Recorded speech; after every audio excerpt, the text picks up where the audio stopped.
Tout d'abord, je tenais à remercier Annick, Grégory et toute l'équipe VetInTech pour ce bel événement et pour le temps de parole que vous m'accordez.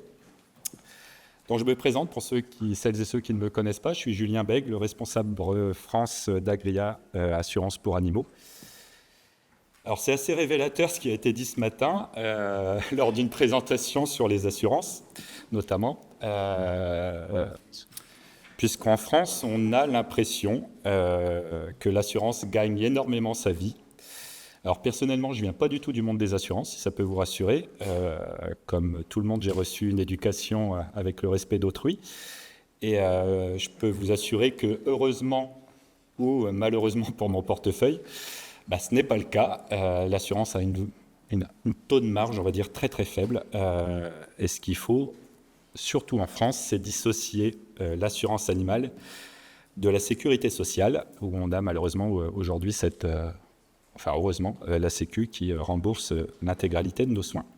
Donc une compagnie d'assurance, comme toute entreprise, pour être pérenne, elle doit être à l'équilibre entre les cotisations perçues, les remboursements, les impayés, les charges, les salaires et les différents coûts de développement, mais j'y reviendrai après, justement, ça fait partie de ma présentation. Donc Agria, pour celles et ceux qui ne connaissent pas, en fait, Agria est une entreprise suédoise qui est leader sur le marché européen avec plus d'1,4 million d'animaux assurés. Ça vient de Suède.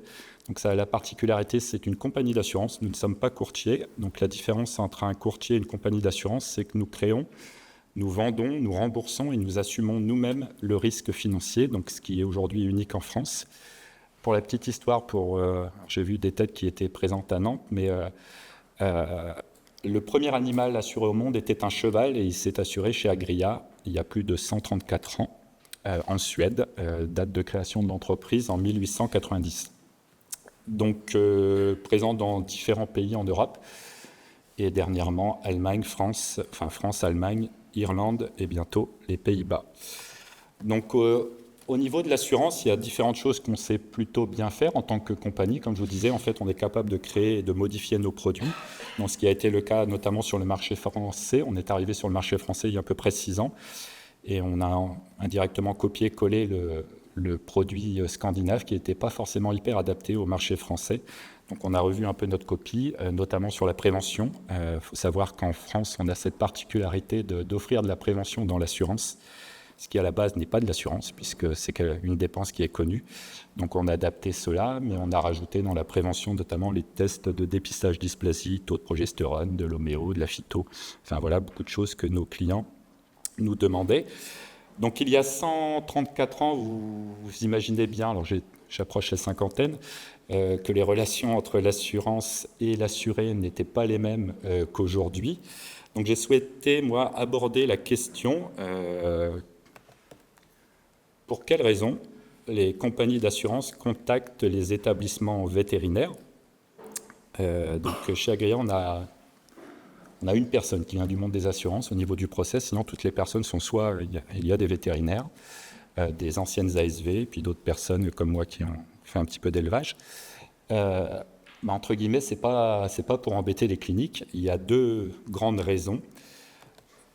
La première, c'est pour demander les documents, pour faciliter, accélérer le remboursement. Alors, il faut savoir que des fois, on essaye de demander aux assurés de demander à leur clinique des documents, et la retranscription qui est faite à la clinique n'est pas la bonne.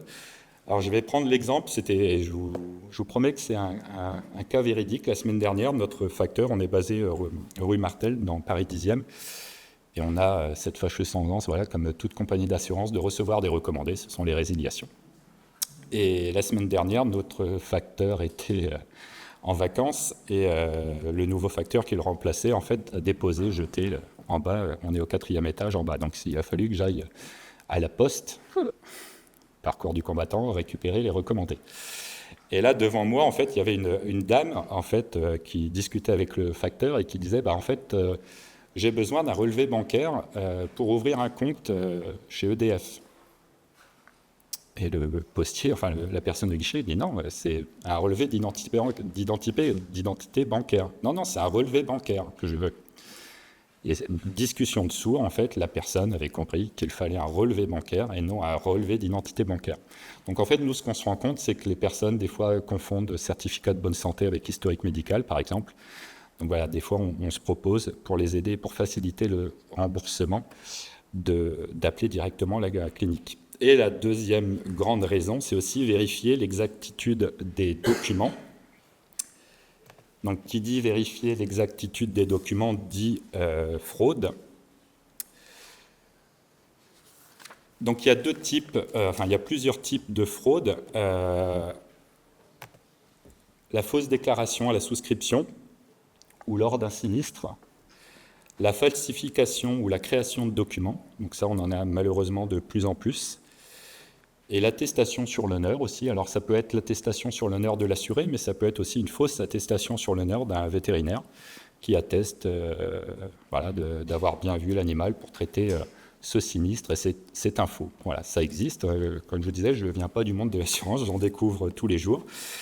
Donc il faut savoir que tout ça, malheureusement, ça a un coût parce que, alors je vais peut-être parler au nom des compagnies d'assurance, mais je pense que toutes les compagnies, tous les acteurs du marché français ont exactement les mêmes soucis que nous.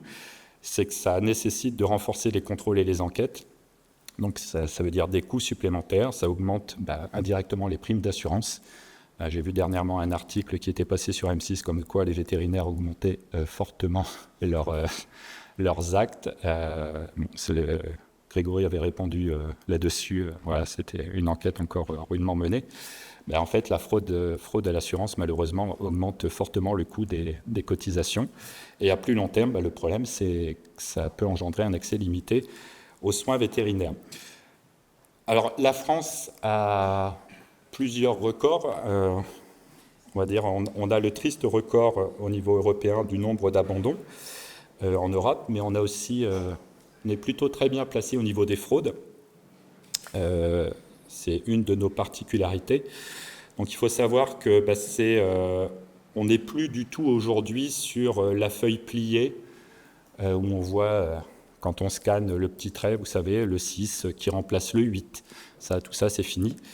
On est maintenant sur des fraudes qui sont beaucoup plus poussées, et j'y reviendrai après avec l'intelligence artificielle. Forcément, ça ne va pas aider non plus. Donc là, je vous ai mis un exemple. Alors, c'est pas tout récent, c'est pour vous dire déjà en 2022, j'avais fait une présentation là-dessus. Donc là, c'est une facture qui est reçue par un assuré. Donc forcément, j'ai masqué les coordonnées de la clinique et les coordonnées de l'assuré. Donc il y a un numéro de facture, tout est bien. Et puis un montant. Et vous avez de l'autre côté la facture reçue par la clinique. Donc il y a plusieurs erreurs, c'est un peu le jeu des 7 erreurs. La toute première, c'est la date que la personne a falsifiée. Forcément, en fait, en France, c'est une des grosses raisons de tentative de fraude, c'est qu'on falsifie les dates, c'est-à-dire qu'on veut assurer son animal une fois qu'il y a une grosse opération de prévue, donc on a une fâcheuse tendance à modifier les dates. Donc la falsification de dates là-dessus, donc moi je ne sais pas si on peut bien voir au fond, mais sur la partie de gauche, en fait, c'était une facture avec 5 journées d'hospice, différentes fractures, voilà, il y avait une consultation vétérinaire, radio et ainsi de suite. Et de l'autre côté, on n'est plus du tout sur le même type de facture, ni au niveau de la date, ni au niveau du nom du chien. Donc là, le contenu est totalement différent. Et puis, quitte à faire un faux, on va changer aussi le montant, puisque sur la facture de gauche, vous avez un montant de 3 657 € et à droite de 1 571. Donc vous pourrez regarder aussi que sur la partie gauche, la personne a pris soin de mettre un petit tampon payé, puisque c'est des choses aussi sur lesquelles on vérifie que la facture a bien été payée. Donc voilà, ça c'est des choses qu'on reçoit de plus en plus. Donc c'est aussi pour ça, alors je parle au nom d'Agria, qu'on appelle aussi les cliniques vétérinaires pour s'assurer de l'exactitude de la facture. Et je pense que nos collègues font exactement de même. Donc demain, ou même aujourd'hui, en fait, on bascule réellement dans un autre monde, en fait, avec l'intelligence artificielle. Donc c'est pareil, je vous ai pris une vidéo, on va dire, d'une création de fraude. Donc là, c'est automobile en moins de 2 minutes. Bon, vous allez voir, ça peut aller très vite. Donc hier, il y a un brillant exposé d'HVC Premium là, sur l'aide, je ne sais pas si la personne est là, je trouvais ça très bien, de l'aide qu'on peut apporter aux vétérinaires. L'intelligence artificielle peut aussi apporter une aide dans la création de fraude. Donc là, vous avez l'exemple d'une Seat, je crois que c'est une Seat, une vieille Seat. Donc voilà, là, je vous ai lancé, hein, ça prend 2 minutes. Là, on isole globalement la plaque, l'immatriculation.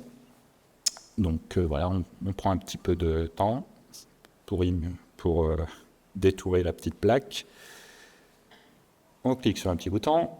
Ça date, hein, cette vidéo. Donc moi, je ne suis pas un expert en intelligence artificielle, et comme vous pouvez l'être. Et puis après, ça va relativement vite, tout en fonction de ce qu'on souhaite créer comme sinistre. Vous avez différentes photos qui peuvent apparaître. Donc soit avec un choc bien frontal, et puis après vous pouvez modifier bien évidemment l'arrière-plan, c'est-à-dire près d'une barrière d'autoroute ou autre. Un choc sur le côté, en centre-ville.